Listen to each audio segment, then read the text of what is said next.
Okay, so we went a little bit over on that last one, and so I want to just get right into the slides I have.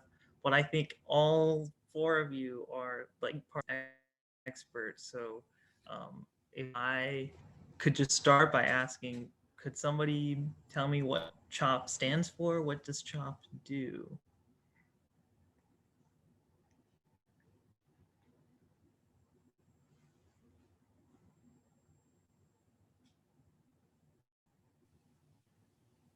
So, CHOP stands for Community Health Outreach Program.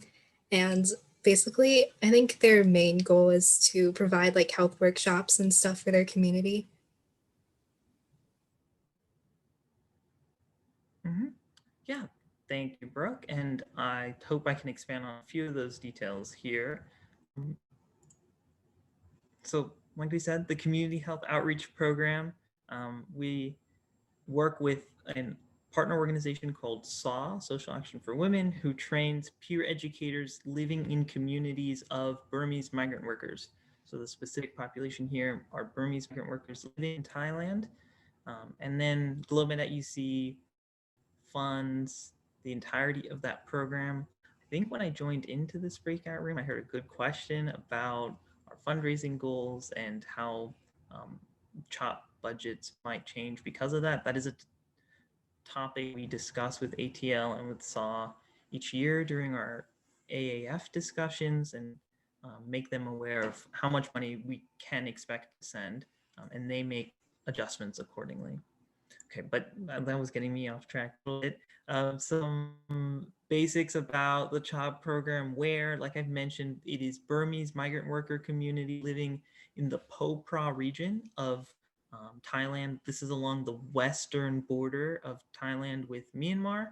And then who conducts these workshops? It is peer educators, so individuals from these communities that SAW trains to deliver health education about topics ranging from basic wellness to communicable diseases to sexually transmitted diseases or sexual health.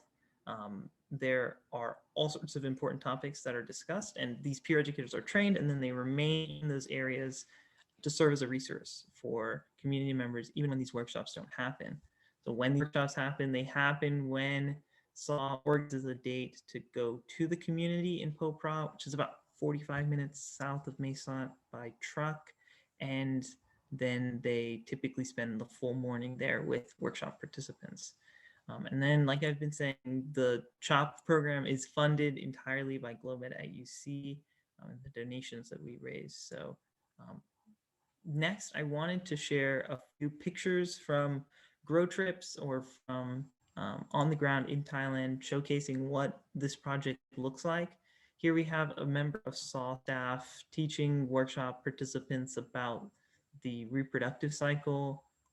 This next picture of a peer educator demonstrating how to properly put on a condom. Here we have a picture of a workshop participant and her child. Um, Mostly mothers and children show up to these workshops because their husbands are still working. Workshop participants might have to forego a day's worth of wages, so they're compensated, and that comes from the budget as well. Here is a picture, an older picture of Dr. Tinsaw. He was a Burmese doctor who worked with SAW's CHOP program, but his was the mobile medical team where he saw and treated dozens of workshop participants at each of these CHOP workshops. Unfortunately, he retired and SAW doesn't have the funds to hire a Thai doctor to continue the mobile medical team. So this program has been discontinued, but used to be very, very nice. I have a few pictures here of CHOP workshop. The location that it took place in is on a farm, but this is a schoolhouse, and the the participants of this workshop here at the end, and then finally another um, summary picture of a CHOP workshop. So now I want to turn it over to you all for any questions that you might have. I also have listed here 3 discussion questions. So if any of these resonate with you from what you've been hearing, or if you just have stories in general of your favorite moments in partnership or an understanding you learned about CHOP, feel free to share.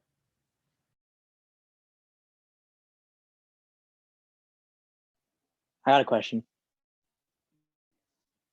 So, how's like CHOP working through like through the pandemic? Yeah, that is a great question. The pandemic caused a few travel restrictions within Thailand. So, in the immediacy of the travel restrictions, SAW could not visit the communities in Popra. They've since been able to. They have a special pass to get there if they need to, but even still, it's the ethics around like gathering 25 people to attend a workshop, when we know social distancing guidelines might say otherwise. So I think it's a conversation that SAW is having with each of their community leaders, the peer educators, which is why it's important to have that connection with the community. And they have had a few workshops already. I'd say 2. If you want a more exact number, I can ask ATL at our call on Thursday.